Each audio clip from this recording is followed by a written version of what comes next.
कर दे, छोड़ दे। जिन बातों से गुरु दुख पावे उन बातों को दूर भगावे। उनको फेंक देते, कितना अच्छा लगता, छोड़ दे उन सब चीजों को। अब जैसे शुगर के मरीज को अब मीठा तो अच्छा लग गया उसने, और डॉक्टर कहे भाई शुगर तो मरीज ये मीठा नहीं खाएगा, ना मिठाई ना चीनी, और वो फिर भी डॉक्टर की आज्ञा का पालन नहीं करता तो मरेगा फिर, और क्या इलाज है। तो चीनी मीठी तो लग रही है, इसमें कोई शक नहीं, मीठी भी है, लेकिन उसके लिए विष है।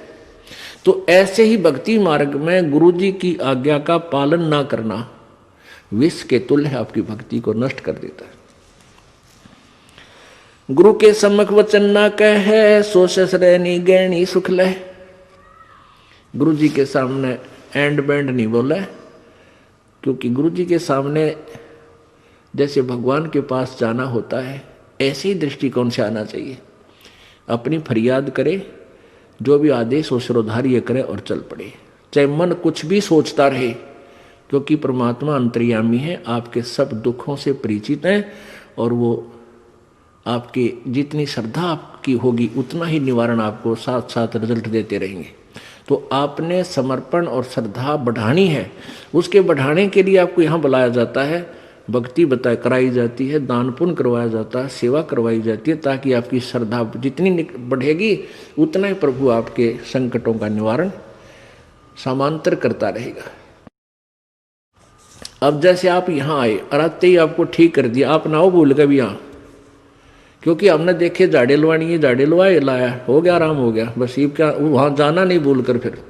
तो यहाँ आते भी आपको सुख दिया जा सकता है, लेकिन ये परमात्मा चाहते हैं कि ये बच्चा आते कुछ तो रहा तो अवश्य देगा, ताकि आपका विश्वास बने। और आप पर आज कलयुग में आगे हो इतने पाप है, गिनती नहीं। एक सुख थोड़ा बहुत मालिक अपनी तरफ से अवश्य देता आपको, फिर 100 संकट और हैं भी तो आपके ऊपर बैलेंस, वो भी निवारण करवाने हैं। तो फिर आपको बुलाया जाता है कि आप महीने में एक बार अवश्य आइए। आपको बुलाने का क्या तात्पर्य है कि यहाँ आने से आपको बहुत पुण्य मिलता है, आपको बहुत भक्ति लाभ होता है। आप बच्चे हो, आपको मालूम नहीं, ये दास डॉक्टर है जो भी आपको कैसे कैसे आपके अंदर शक्ति प्रवेश करवानी है, प्रभु की पुण्य कैसे प्रवेश करवाने हैं, फिर ये ज्ञान आपके हृदय में पहुंचाना है। और जिस दिन आपकी श्रद्धा पूरी हो जाएगी, आप सपने में भी दुखी नहीं होगे, ये सत्कर मान लेना। क्योंकि पाप जब बढ़ जाते हैं, दिन में भी दुखी, सोए फिर भी दुखी, क्यों सपने भी बुंडे बुंडे आवे। और जब आप भक्ति करोगे, ढंग से लग जाओगे, आप वैसे भी सुखी, और स्वप्न में भी परमात्मा की भक्ति है, आरती करते होगे, कभी मंत्र कर रहे होगे, कभी मेरे गुरुदेव भगवान ये गा रहे होगे, स्वप्न में भी सुखी, यानी भक्ति स्वप्न में भी हो रही होगी। गुरु से शेष करे चतुराई सेवा ही नरक में जाई। ओहो, जो गुरु जी के सामने चतुरता करता है, छल कपट करता है, उसकी जो सेवा है यानी वो पूजा समाप्त हो जाती है, धन भक्ति का, और कहते हो नरक में जाई, नरक में डाल दिया जाता है। शेष होए सर्वस्व नहीं वारे, ही कपट मुख प्रीत उचारे। शेष होके और समर्पण नहीं किया तो क्या काय का भगत वो, और हिये कपट मुख प्रीत उचारे। अंदर तो दोष है, ऊपर तो मीठा बोला है, ये भगवान को पसंद नहीं। सो जीव कैसे लोग सिधाई, बिन गुरु मिले मोहे ना पाई। गुरु से कपट करे चतुराई, सोहन सा भव भर में आई। गुरु से कपट शेष जो राखे, यमराज जाके मुगदर चाखे। गुरु जो जन गुरु की निंदा करही, शुक्र समान गर्भ में पढ़ही। गुरु की निंदा सुने जो काना, ताको निश्चय नरक निदाना। अपने मुख निंदा जो करही, परिवार सहित नरक में पढ़ही। अपने आप क्या बताते हैं परमात्मा के, अपने गुरु जी की निंदा यदि कोई कर रहा है तो भी आपने सुननी नहीं चाहिए। यदि गुरु की निंदा सुने जो काना, ताको निश्चय नरक निदाना। जिसने गुरु जी की निंदा कान से भी सुन ली किसी नालायक ने, कहते हैं तो भी तू नरक में जाएगा, तेरा नाम खंड हो जाएगा। अब यहाँ समस्या एक आती है कि जैसे कोई व्यक्ति है निकम्मा, वो बुराई कर रहा है गुरुजी की, आप बैठे हो, ट्रेन में बैठे हो, बस में बैठे हो, या कहीं ऐसे स्थल पर बैठे हो, और वो चलो ऐसे वैसे स्थान पर हो तो उठ कर चला जा, आदमी इतना तो कर ही सकता है। लेकिन बस में बैठे हैं, ट्रेन में बैठे हैं, काफ़ी लंबा सफ़र है, और वो कोई निंदा कर रहा है और आप सुन रहे हो, तो आपके मन में शंका होगी कि मेरा तो नाम खंड हो जाएगा। नहीं होगा। क्यों नहीं होगा? क्योंकि सुनने का अर्थ ये है, जैसे कोई आपके गुरुजी की बुराई कर रहा है, आप सुन रहे हो, लेकिन आपके हृदय में वो नहीं समा रही है कि ये सच ठीक कह रहा है। आपका मन ये कह रहा है ये अनजान व्यक्ति है, इसको पता नहीं, ये वैसे ही कह रहा है। आपके हृदय में उसके हाँ में हाँ नहीं बनी, तो आपने सुनकर भी नहीं सुनी। ये इनमें बहुत अंतर होता है एक एक बात में। और यदि आप उसके कहने से आपके हृदय में ऐसा आ गया कि हो सकता है हमारे गुरुजी ने ऐसा गलत काम कर ही दिया हो, तो आपने सुन ली, वो सुन ली, और आपके मन में स्वप्न में भी नहीं आए कि ये जो कह रहा सच्ची हो सकती है, तो आपने नहीं सुनी, तो आपको दोष नहीं। गुरु की निंदा सुने जो काना, ताको निश्चय नरक निदाना। अपने मुख निंदा जो करही, परिवार सहित नरक में पड़ही। गुरु को तजय भजय जो आना, ताक पशुआ को फोकट ज्ञाना। ओए होए, अपने गुरु को छोड़कर और दूसरे में आस्था बनाता है। अब जैसे आप किसी भी कोई भी आपको इस भक्ति मार्ग का ये ज्ञान दास से सुनकर आपको कोई सुना रहा है भक्त, और आपकी श्रद्धा उस भक्त में हो जाती है, वो हो ही तो बहुत अच्छा है, बहुत प्यारा है, और उससे के चरण छूने लग जाए और उसी के ऊपर आसक्त हो गए, तो आपका गुरुजी से नाम खंड हो गया। इस दृष्टिकोण से परमात्मा कहते हैं गुरु को तजय भजय जो आना, ता पशुआ को फोकट ज्ञाना। उस पशु ने को कोई ज्ञान नहीं है, वो भक्त नहीं है। जो अपने गुरु को छोड़कर दूसरे में ठीक श्रद्धा बनाता है, उसमें आसक्त होता है, उसी को पूजा शुरू कर देता है। अब पुण्यात्माओं, एक एक पॉइंट पर बहुत गहराई सोचना है। अब कोई भक्त ज्ञान सुना रहा है, बहुत अच्छी बात है, उसके द्वारा सुने ज्ञान पर अमल करे और उससे कहे भाई मुझे भी गुरुदेव के पास ले चलो, मेरा कल्याण करा दो। और आपने नाम ले रखा है और फिर कोई चर्चा चलती है, ऐसी कोई बात नहीं, फिर भी सुनो। और कोई पुराना भक्त है, वो अच्छी अच्छी बातें बताएगा तो बहुत अच्छी बात है, गदगद हो जाओ कि मेरे गुरुजी ने कितना अच्छा ज्ञान दिया हुआ इस बच्चे को, भाई को, बहन को, और ये सब गुरुजी का ही दिया हुआ ज्ञान है, इसका नहीं है। तो उसमें आपको एज ए भाई यानी गुरु भाई गुरु बहन, तो आपकी श्रद्धा हो सकती है, लेकिन अन्य दृष्टिकोण से, क्योंकि हम फिर उस पर इतना आसक्त हो जाते हैं, उसको फिर प्रणाम करने लग जाते हैं, बड़ा अच्छा भगत है। तो ऐसे ये बीमारी हमारे भगत समाज में पड़ी रही और इसका लाभ ये काल उठा गया। जैसे कमाल था, कमाल वो मुर्दा जिंदा किया था प्रभु ने। एक दरिया में बहता हुआ एक मुर्दा शव जा रहा था 12-13 वर्ष के बालक का, और एक शेख तकी था सिकंदर लोधी, दिल्ली के बादशाह का धार्मिक पीर। वो कबीर जी से ईर्षा करता था, और कबीर परमेश्वर जी की कृपा से सिकंदर लोधी दिल्ली के सम्राट का असाध्य रोग दूर हो गया था, जो शेख तकी से भी नहीं हुआ था, किसी से भी नहीं हुआ था। जिस कारण से सिकंदर लोधी की आस्था कबीर जी में घनी हो गई थी। और वो जो पहले वाला जो वो परमानेंट उसका गुरु था धार्मिक मजहब की तरफ से, वो शेख तकी था। तो उस शेख तकी ने जब देखा कि कबीर जी में, मेरे सम्राट की, मेरे शिष्य की कबीर जी में ज़्यादा श्रद्धा होगी है, तो ईर्षा करने लग गया कबीर जी से। उसको नीचा दिखाने की चेष्टा में उसने कहा कि राजा या तो तू बाज आ जा, और नहीं तो मैं, तो एक काफिर को गुरु बना लिया तूने, एक हिंदू को गुरु बना लिया, मैं तेरी पूरे मुसलमान समाज में तेरे बारे में बताऊंगा और सबको तेरे विरोधी कर दूंगा। अब राजा चिंतित हो गया कहीं तेरे राज को खतरा ना हो जाए। तो परमात्मा के सामने उसने अपनी प्रार्थना रखी। कबीर जी ने कहा भी ठीक है।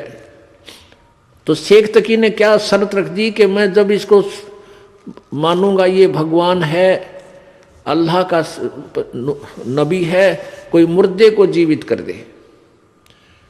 तो परमात्मा ने जो अपने भगत की टेंशन दूर करनी थी सिकंदर लोधी की, तुरंत कर दी।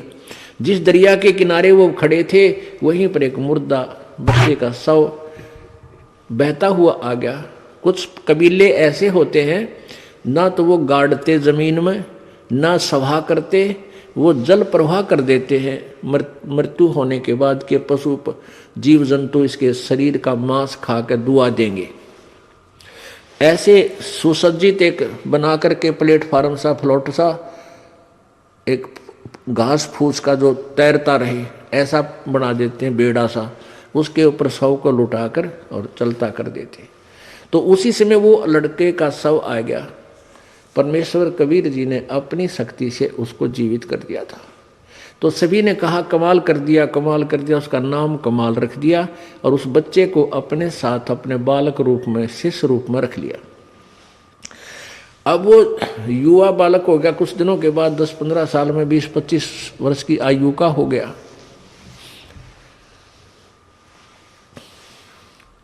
तो वो परमात्मा से ज्ञान सुनकर, कबीर जी का ज्ञान सुनकर वो भी ज्ञान औरों को सुनाने लग गया। जैसे बताते हैं भक्त, आप भी बताते हो और भी बताते हैं।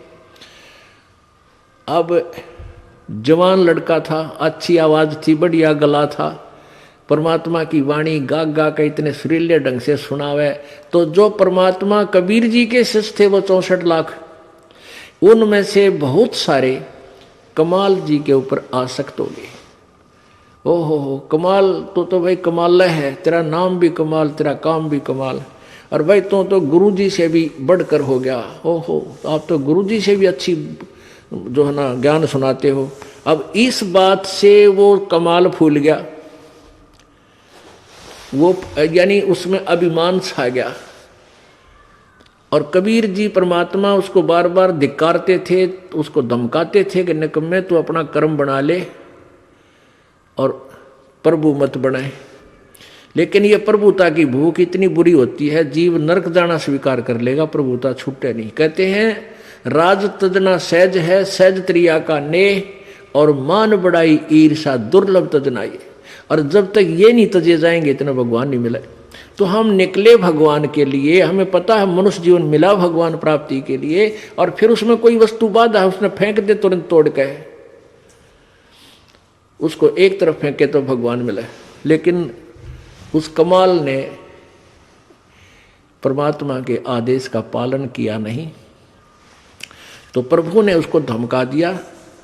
वो वहां से निकलकर परमात्मा से रुष्ट हो गए, अक्षुब्ध होकर, खिन्न होकर के वहां से निकल गया और जाके कहीं दूर देश स्थान पर रहने लगा, जहां के वो नालायक भक्त गुरुजी के शिष्य उसको चाहते थे, वहीं चला गया, वहां रहने लग गया। अब वहां रहा, उसने एक छोटा सा आश्रम बना लिया। अब पुण्यात्मा समर्थ जो कार्य करता है कोई जीव नहीं कर सकता। जैसा कल उदाहरण दिया था कि जैसे वायु बहुत लंबी चौड़ी है, बहुत ज़्यादा था है, और उसमें से एक टायर में पंप से हवा भर भी ली, वो टायर ट्यूब में टायर में डालकर ट्रक में डाल दिया, ठीक है वो काफ़ी सहयोगी होगी वह हवा उसको, लेकिन वो तो सीमित है। ऐसे ही किसी भक्त ने, उस कमाल ने परमात्मा की कुछ दिन सेवा करके, दोनों नाम दिया, उसकी भक्ति करके कुछ शक्ति अवश्य होगी थी, लेकिन वो जीव ही था। और वो अनजान भक्त जो परमात्मा के शिष्य थे कबीर जी के, उस पर आसक्त हो गए। तो यहाँ बताते हैं गुरु को तजय भजय जो आना ता पशुआ को फोकट गया ना। जब कबीर खुद मालिक बैठे और उस वो कमाल के टिंडे देगा उन्हें, कमाल की बात। यहीं से हम गिरते, सतर गिरता गिरता यहाँ आ लिए। हम सतलोक में इसी तरह गिरे थे। हम अपने भगवान को छोड़कर परमेश्वर कबीर जी सत्य पुरुष को, और ये ज्योति निरंजन काल वहाँ तपस्या कर रहा था, एक टांग पर खड़ा होकर। हमने अपने भगवान से हृदय हटा के इसमें लगा लिया और इसका फल यो मिला। आज गधे कुत्ते सूअर 84 लाख योनियों में कितना कष्ट उठा रहे हम, और फिर वही फिर दोहरा रहे हैं क्योंकि ज्ञान नहीं हमने। तो उसने क्या किया, कमाल ने वहां रहने लगा। अब जो भक्त परमात्मा के पास आते थे उनको सुख होया करता खूब। अब वो चेले बन गए कमाल के। अब 5-4 वर्ष तो उनके काम ठीक चले, क्योंकि जो हैंडपंप से पानी उन्होंने ले लिया था वो जब तक चला उनकी पुण्य कमाई तब तक तो वो दुखी हुए नहीं। फिर कोई काम उनका होने लगा नहीं तो धीरे धीरे वो कमाल से भी हट गए। अब कमाल ने 5-4 और चेले रख रखे अपने आश्रम में रख रहे तो वो कहने लगे, गुरुजी यहाँ भगत तो आने ही बंद हो गए। तो उन्होंने कहा भाई यूँ करे कि गुरुजी का जन्मदिन मनावांगे कल, जेठ की पूर्णमासी आ गई, सब न कह दे भाई कल जेठ उतरते की पूर्णमासी है और गुरुजी का प्रगट दिवस मनाएंगे और खीर खार बनावांगे, भंडारा करेंगे, सभी गांव वालों दूध लाइयो, दूध पहुंचाना। अब पहले कोई समागम करता था तो गांव वाले खुश होकर दूध ले जाते थे और ठोक देते थे ड्राम के ड्राम। अब किसी का लाभ होया नहीं, सारे की बयानवैटी होगी, दूध रहा ना ढंगता, तो सब कपटी हो गए। अब सब ने सोचा भी बखत से दूध डालावांगे और ना डालकावांगे तो यू नाराज हो जाएगा, कदे शराब स्वरूप ना दे दे। कमाल है। और प्रत्येक के मन में, क्योंकि परमात्मा कबीर जी खेल खेलते हैं। अब वो जो भगत थे गांव वाले, जो 50, 60, 100 जितने भी थे, उन्होंने सबके मन में के दुर्भावना आ गई कि बखत तो उठ कर सबसे पहले मुंह अंधेरे जाऊंगा और दूध की जगह पानी का लोटा डालूंगा, किसने बेरा पट्टा है। अब सुबह सुबह लाग गई लाइन, महाराज जी सत साहेब, कहाँ भाई सत साहेब, आज दूध लाए हैं, डाल दे भाई वहाँ ड्राम में जो पहले कराया करते। अब कपड़ा उठावें और पानी तरड़ा डालें। गुरु जी ने महाराज जी ने पता लग जाएगा हाँ डाल रहा है कुछ, दूध डाल गया। एक आधे भगवान ने उसमें दो चार दूध भी डाल दिया होगा। कमाल बोला भाई आता दूध बहुत आ गया और बच्चों खीर बना लो। अब वो लागे खीर बनाने, वो ड्राम पानी का भरा, थोड़ा बहुत दूध उसमें कितना गिर गया को भगवान। तो कहने लगे गुरुजी तो सारा पानी का फुल भरा है। कमाल बोला झूठ बोलो, देखा जागे सारा पानी का भरा, किसकी खीर बनी थी। इतना शर्मिंदा हो गया, रात्रि में उस आश्रम ने छोड़ के पता नहीं कित मरिया जाके छोड़ चल गया। तो इस प्रकार परमात्मा कहते हैं अब आप भी मरिया और उन शिष्यों उन पुण्यात्माओं को ले डूबा, नकमी आत्मा जो परमात्मा से जुड़ी थी। गुरु को तजय भजय जो आना, तापसुआ को फोकट ज्ञाना।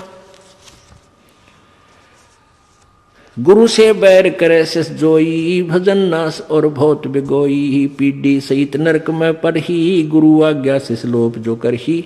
चेला अथवा उपासक होई, गुरु सुमुख ले झूठ संजोई। निश्चय नरक पड़े से सोई, वेद पुराण भाकत सब कोई। सम्मुख गुरु की आज्ञा धारे है, और पीछे ते सकल निवारे।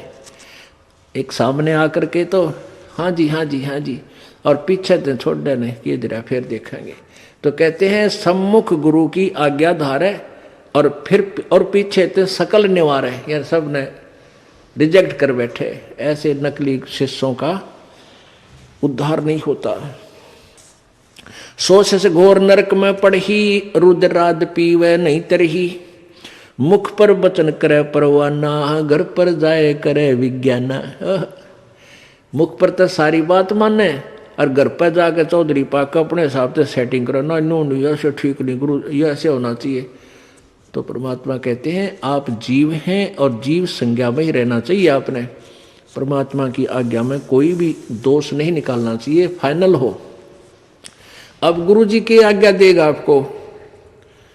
हम क्या आज्ञा देते हैं भाई, बीड़ी मत पीना, शराब मत पीना, तम्बाकू मत पीना, बुराई ना करना, चोरी मत करियो, रिश्वत मत लेना, भगवान पर विश्वास रखना, भक्ति करना, आन उपासना मत करना। और ये सारी ही ना करने की है। और ये आज्ञा पालन करने की है। और ये भी नहीं करोगे फिर भगत कैसे, व्यर्थ। मुख पर वचन करे परमाना, घर पर जाए करे विज्ञाना। जहां जावे ता निंदा करही, सो सिस घोर नरक में पड़ही। ऐसे सिस को ठाहर नाही, गुरु विमुक्त लोचत मन माही। वेद पुराण कहे सब साखी, साखी शब्द सब है यो बाकी। मानुष जन्म पाए कर खोवे है, सतगुरु विमुखा युग युग रोए। अब सतगुरु से विमुख होने वाला कहते हैं युग युग रोएगा।